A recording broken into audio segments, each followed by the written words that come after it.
اعوذ باللہ من الشیطان الرجیم بسم اللہ الرحمن الرحیم وَإِذْ قَالَ مُوسَىٰ لِقَوْمِهِ يَا قَوْمِ إِنَّكُمْ ظَلَمْتُمْ أَنفُسَكُمْ بِاتِّخَاذِكُمُ الْعِجْلَ فَتُوبُوا إِلَىٰ بَارِئِكُمْ فَاقْتُلُوا أَنفُسَكُمْ ذَٰلِكُمْ خَيْرٌ لَكُمْ عِندَ بَارِئِكُمْ فَتَابَ عَلَيْكُمْ إِنَّهُ هُوَ التَّوَّابُ الرَّحِيمُ۔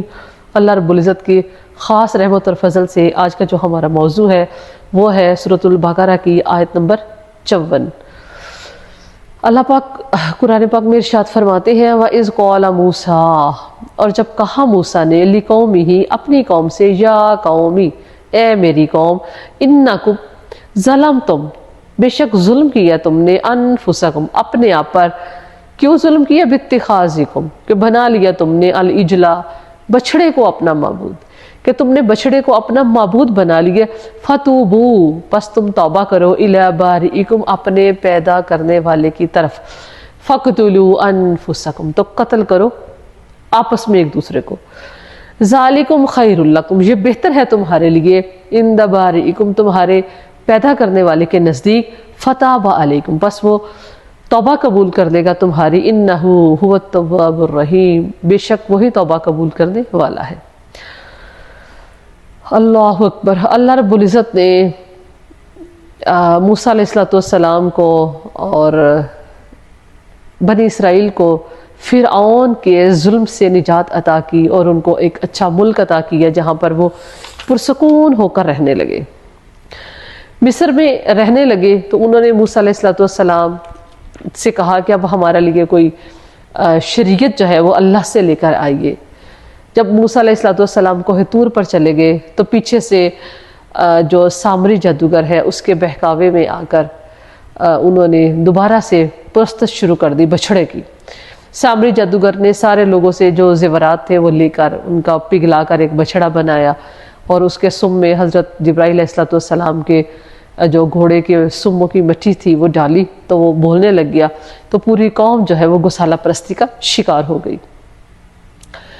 اب جب حضرت موسیٰ علیہ السلام واپس آئے تو انہوں نے دیکھا کہ میری تو پوری قوم بت پرستی کا شکار ہو گئی ہے، بہت پریشان ہوئے اور انہوں نے کہا لوگوں سے کہ یہ تم نے کیا کیا؟ ان میں سے کچھ لوگ ایسے تھے جنہوں نے اس بچڑے کی پرستش شروع کی تھی اور باقی لوگ جو تھے وہ ابھی اس جو ہے وہ بت پرستی کا شکار نہیں ہوئے تھے۔ تو اب اللہ نے کہا کہ اے موسیٰ تمہاری قوم جو ہے وہ تو بت پرستی کا شکار ہو گئی ہے، تو اب ان کی سزا یہ ہے کہ جن لوگوں نے بت پرستی نہیں کی وہ لوگ جن لوگوں نے بت پرستی کی ہے ان کو مارے، ان کو قتل کر دے۔ بہت سخت سزا تھی، دل کانپ جاتا ہے یہ بات سن کے، لیکن اللہ رب العزت کی رضا کے لیے، اللہ ہمارے خالق ہیں، وہ ہمارے لیے بہتری چاہتے ہیں، اور یہ اس لیے اتنی سخت سزا تھی تاکہ آئندہ سے دوبارہ سے لوگ جو ہیں وہ بت پرستی کی طرف مائل نہ ہوں۔ اللہ پاک کو جو گناہ سب سے زیادہ ناپسند ہے وہ شرک ہے۔ اللہ کو جو اپنے ساتھ، اپنی ذات کے ساتھ، اپنی صفات کے ساتھ شرک جو ہے وہ پسند نہیں ہے۔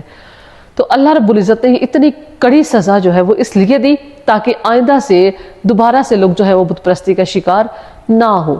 تو اللہ رب العزت نے کہا کہ جن لوگوں نے بت پرستی نہیں کی وہ لوگ جنہوں نے کی ہے ان کو قتل کر دے۔ تو کہتے ہیں کہ 70,000 لوگ جو ہیں وہ ایک دن میں جو ہے وہ قتل ہو گئے۔ اور ہماری شریعت میں بھی بعض گناہ ایسے ہیں جن کی سزا خالی توبہ سے قبول نہیں ہوتی، توبہ کرنے سے گناہ معاف نہیں ہوتے۔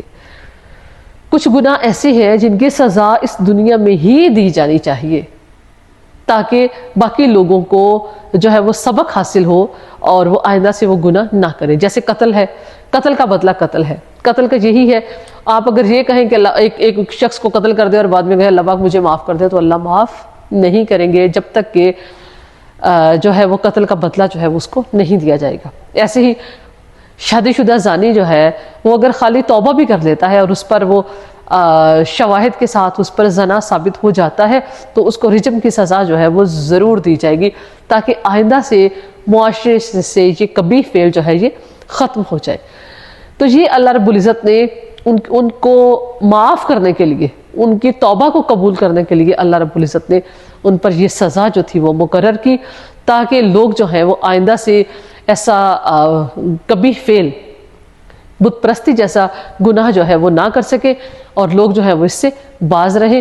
اور اللہ رب العزت نے جو لوگ قتل ہوئے، اللہ پاک ہم یہی امید رکھتے ہیں اللہ کی رحمت سے اللہ پاک نے انہیں بھی معاف کر دیا ہوگا، اور جنہوں نے قتل کیا ان کی بھی اللہ پاک نے توبہ قبول کی ہوگی انشاءاللہ۔ اللہ پاک کہتے ہیں انہ ھو التواب الرحیم، بے شک اللہ تعالیٰ توبہ کو قبول کرنے والے ہیں۔ اللہ پاک میری آپ کی ہم سب کی توبہ جو ہے اس کو اپنی بارگاہ میں شرف قبولیت عطا فرمائے اور گناہوں سے بچنے کی توفیق دے، خصوصاً شرک جیسے گناہ سے اللہ پاک ہم سب کو، ہمارے بچوں کو، ہمارے جاننے والوں کو، عزیز و اقارب کو، جو بھی یہ سن رہے ہیں، ہم سب کو شرک جیسے کبھی فعل سے جو ہے اللہ پاک معاف فرمائے۔ وما علینا الا البلاغ۔